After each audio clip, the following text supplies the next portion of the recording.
Kereta ini tidak tercantum di jadwal, tapi tetap berhenti di Manggarai. Dan nanti kamu akan tahu, kenapa tidak semua penumpang di dalamnya berasal dari waktu yang sama. Subscribe dulu channel Cermin Malam sebelum kereta terakhir itu kembali membuka pintunya. Stasiun Manggarai selalu ramai, bahkan saat malam hampir habis. Tapi ada satu jam tertentu ketika suara langkah mulai jarang dan papan jadwal terasa terlalu terang untuk jumlah penumpang yang tersisa. Malam itu, 6 siswa SMA baru saja selesai latihan bersama. Mereka sepakat pulang naik kereta terakhir karena sudah terlalu malam untuk dijemput. Tidak ada rencana aneh, tidak ada niat macam-macam. Mereka hanya ingin cepat sampai rumah. Peron terasa lebih sepi dari biasanya. Lampu tetap menyala, tapi tidak ada pengumuman keberangkatan. Lalu, tanpa suara sirine panjang, sebuah kereta masuk perlahan.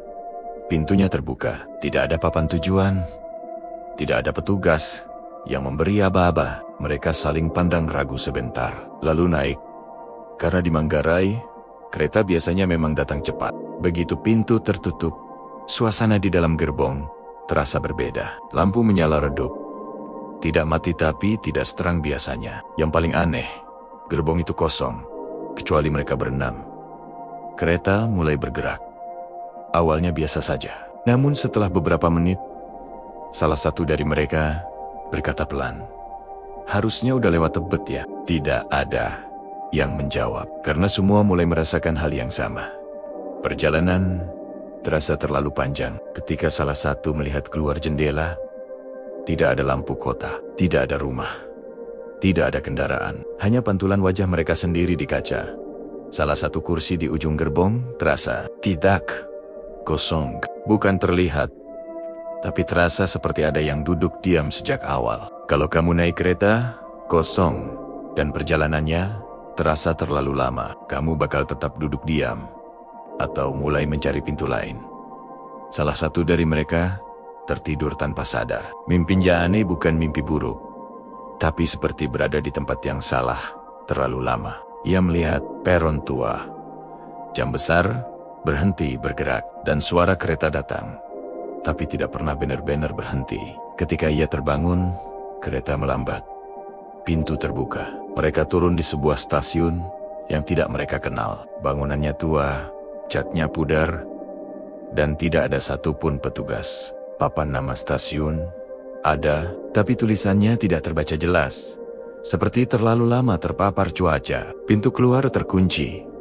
Tidak ada suara kota, tidak ada sinyal ponsel. Saat mereka menghitung ulang, baru disadari jumlah mereka tidak sama seperti saat berangkat.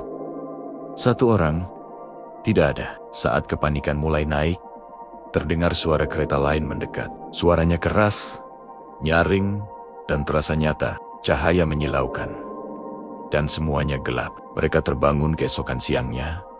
Di rumah salah satu dari mereka, keluarga panik. Guru datang, karena menurut semua orang, mereka menghilang hampir 2 hari. Yang paling membuat mereka diam, satu orang yang hilang di stasiun itu ternyata tidak pernah naik kereta malam itu. Ia tertinggal di Manggarai. Artinya, seseorang yang duduk bersama mereka di dalam gerbong bukan bagian dari rombongan sejak awal, dan kereta itu tidak pernah tercatat di jadwal manapun malam itu. Kalau kereta datang tanpa tujuan dan tanpa pengumuman, kamu berani naik atau memilih menunggu pagi? Kalau cerita ini bikin kamu merinding pelan, jangan lupa like, komen teori kamu, dan subscribe Cermin Malam agar tidak ketinggalan kisah transportasi malam lainnya. Di sini, cerita adalah peringatan.